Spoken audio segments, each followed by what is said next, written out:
We're going to move our breath into the upper chest now. So take a moment to feel the upper chest with your hands. And as you bring your hands to the upper chest, I want you to get to know your collarbones.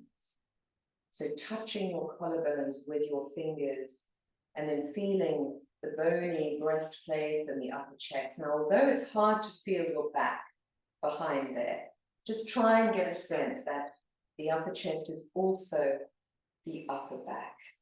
It's not just the chest. And then we are going to do a little bit of tapping. And tapping is a really nice way to free up energy. So you're tapping the breastplate gently and the collarbones and the top of the chest, thinking about energizing this area that we're going to breathe into. And then if you can, you start to tap the top of the shoulders. If we've got a lot of shoulder or neck tension, then this upper chest breath becomes compromised. You tap it on the back of your back if possible, and then swap sides and you do the upper as well. Once you've had a good tap, you release and bring yourself into all fours. So in the all four position, we're going to do a little twist, which helps to free up the shoulders. So the wrists are underneath the shoulders, the knees are underneath the hips. And you're going to reach the right arm up to the sky, opening the chest to the right, and then sliding the right arm to the left, bringing the shoulder and the head down to the ground. Do that 2 more times. Nice opening through the chest, reaching up, and then sliding through to the left. 1 more time.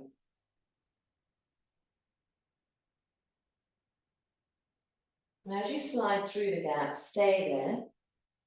Trying, if you can, to get your shoulder and head down to the ground. If you've got a lot of stiffness, sometimes it's really hard to get the head down to the ground. So if that's the case, a cushion can help get your head supported. But otherwise, your shoulder and head is on the ground, and you're rolling your ribs to the left. You're rolling your shoulders back, trying to stack shoulder above shoulder, getting that right arm through the gap as best you can. Now, keeping that twist in play, keep your seat above your knees so you're not sinking onto your heels. Walk your fingers of your left hand forwards along your mat, long and straight, and root your fingertips like little gecko paws. So feel the fingertips connecting down to the ground. And once the fingertips are rooted, lightly pull your bottom back until you feel a stretch through the left upper side of your chest and armpit. Relax into this twist. Relax the face and the jaw.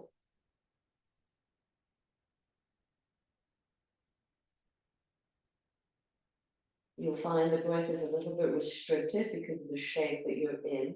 But what we're doing is freeing up the upper back so that we can end in some beautiful deep chest breaths at the end. Let's take a couple more breaths here.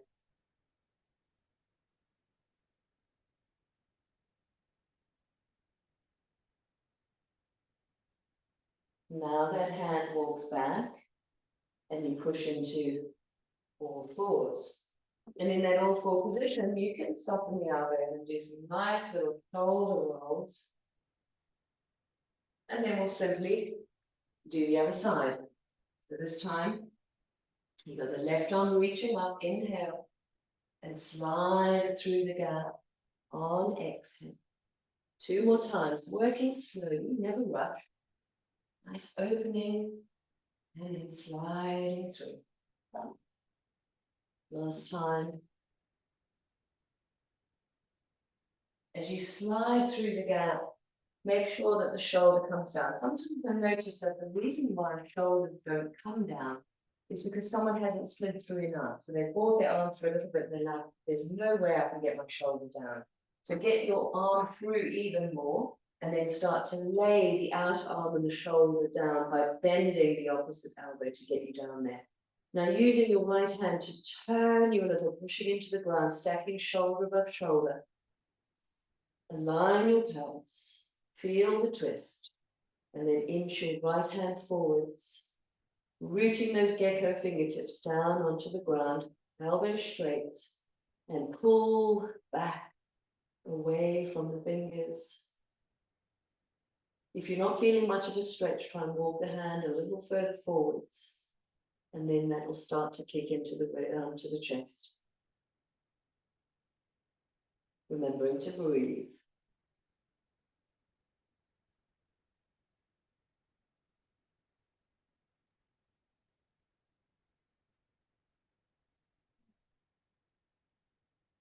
Couple more breaths here.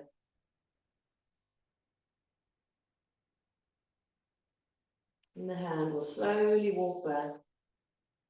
You'll push up, hands to the ground, little rolling shoulders. And then sit back on your feet. Now, if it's really hard to sit on your feet, get a cushion, hop it between your feet, and sit on the cushion. Otherwise, sit cross-legged. Reach for a strap. I'm going to take the left arm under and up between the shoulders. So feel like the hand is wiggling up between the shoulder blades. You can help it along a little bit to get it there. Without the strap, take the right arm up and wiggle the right hand down between the shoulders and see if you can find your left fingers. If you know you can't, you grab your strap with your right hand and you take it behind you so that you're holding on to the strap behind you. It doesn't matter if you haven't got a strap. You might have your hands a little bit apart, but having a strap is actually quite nice. Now, a couple of pointers here. Whether you're holding a strap or hooking your fingers, it's often very tempting to reach the hand or to reach the strap, to drop the head and collapse in. So push the back of the head a little bit back, lengthening the back of the skull so that the heart elevates. It's also tempting to collapse the lower back. So lengthen your seat down and feel your lower ribs lightly knitting into the body, this feeling of drawing down rather than collapsing and flaring out. And then focus on breathing into your upper chest. So nice expansive breaths through the collarbones and upper chest. Remembering the upper chest cavity is not just the front of your body, so I really want you to sense the upper back as well. If you know you jahi breathing, you use the gentle sound to soothe the mind, otherwise it's simply slowed breaths.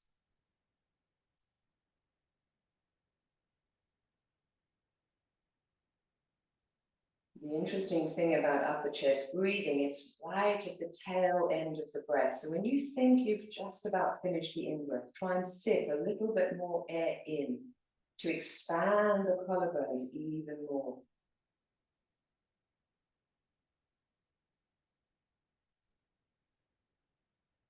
Taking 2 more breaths.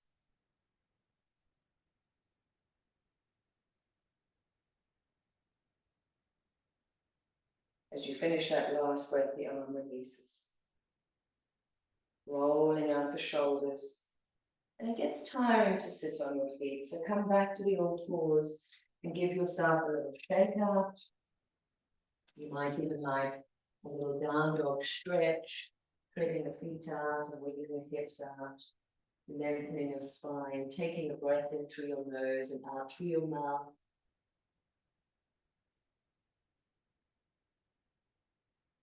Then you return to the seat.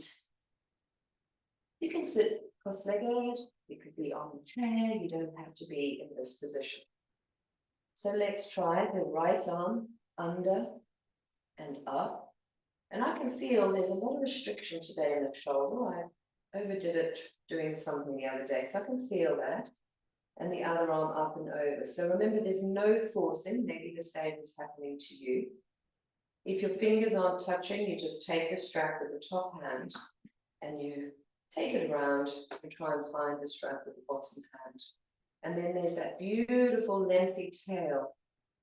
Try not to collapse in on yourself, but also not overly arch. So the ribs knit in, the tail lengthens, chest broadens. Then close your eyes and focus on breathing, particularly the end breath, lifted into the upper chest. The lungs nestle just under the collarbones, and we want this area of our lung to flood with fresh prana energy.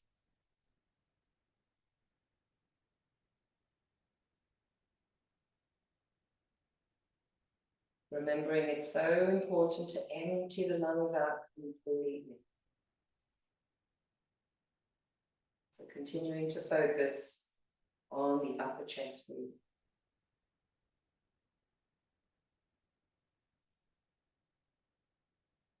Let's do a couple more breaths.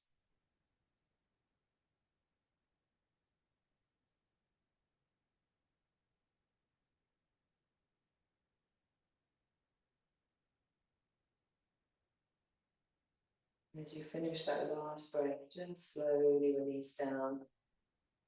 Release your strap. One more pose here. So in the all fours, Anahatasana, you want your knees under your hips, the hands to walk forwards. As you melt your chest down, it feels like your belly is coming towards your thighs, but you're not sinking your bottom to your heels. Your forehead touches the ground. As you inch your fingers forwards, it's so easy for you to collapse forwards. And that's because you've lost, you need a rooter and an extender. So you've lost the extender. So let your fingers be the rooter. And then lengthen your seat back. And in between those 2 points is the heart and the chest, melting down towards the ground. Anahatasana, beautiful chest opener, as well as freeing up the armpits, the lymph glands under the arms. Be a little bit wary if you have a super flexible lumbar spine, not overly collapsing the lumbar. So light tuck of the tail and a gentle drawing in of the ribs. So the back bend is the upper back and the chest.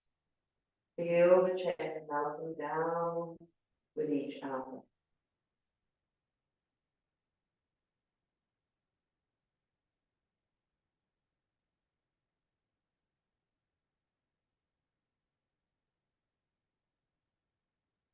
Sensing yourself really emptying the lungs, so that the next in-breath has room to expand into. Let's take 3 more breaths.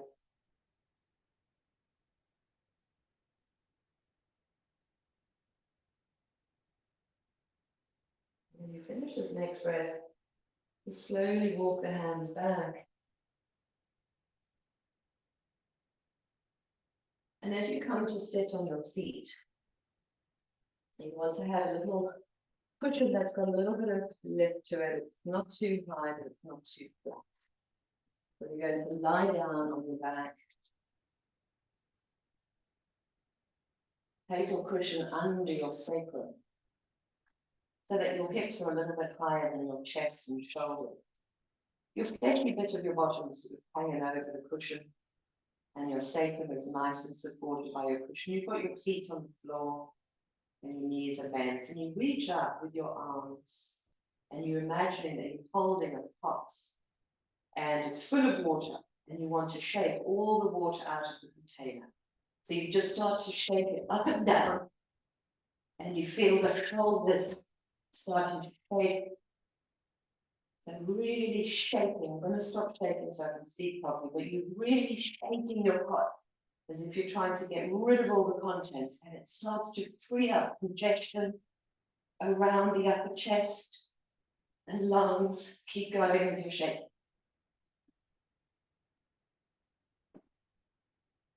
You can almost feel like a little bit of pressure on the back of the shoulders because you're shaking your pot so vigorously.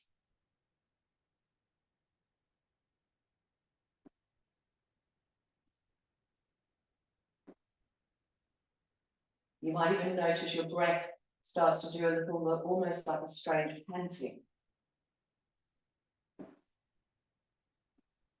Shake it for a little bit longer. 3, 2, and 1. Let the shaking go and slowly bend the elbows and melt the arms down to the ground. Lift your seat and slide the cushion out. Hug your knees in to your chest.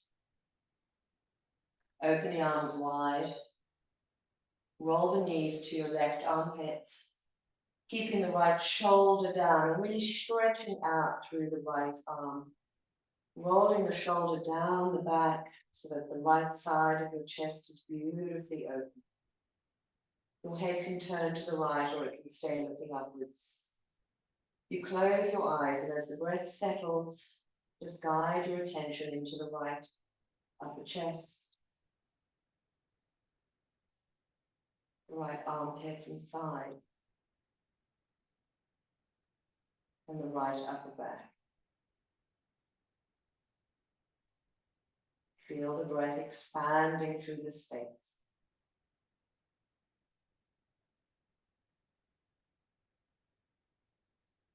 Releasing completely, emptying the lungs.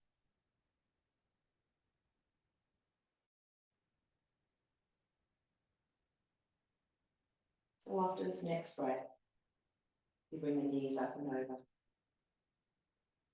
to the other side. Just draw the bent knees inwards to your body as you roll to the right, reaching out to the left. Head is either up or looking to the left.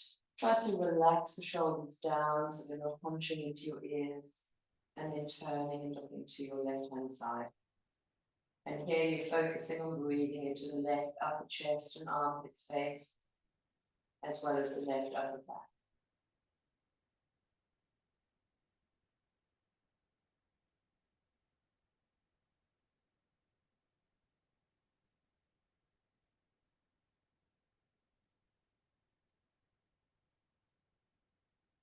Three more breaths.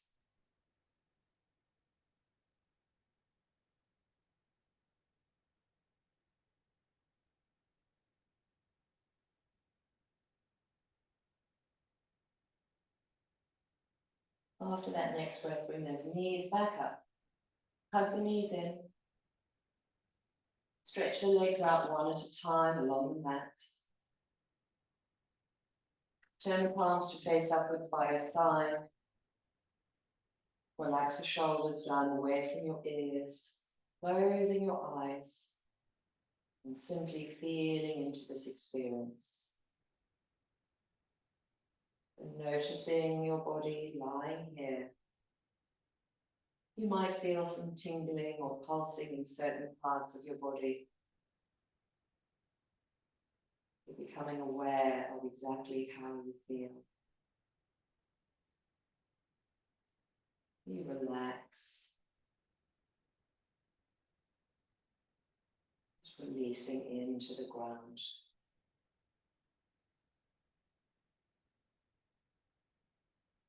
You let your breath be completely natural.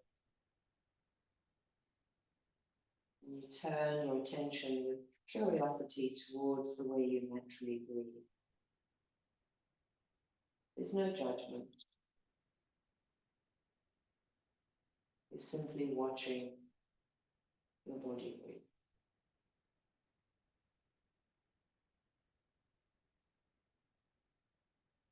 You can stay as long as you like,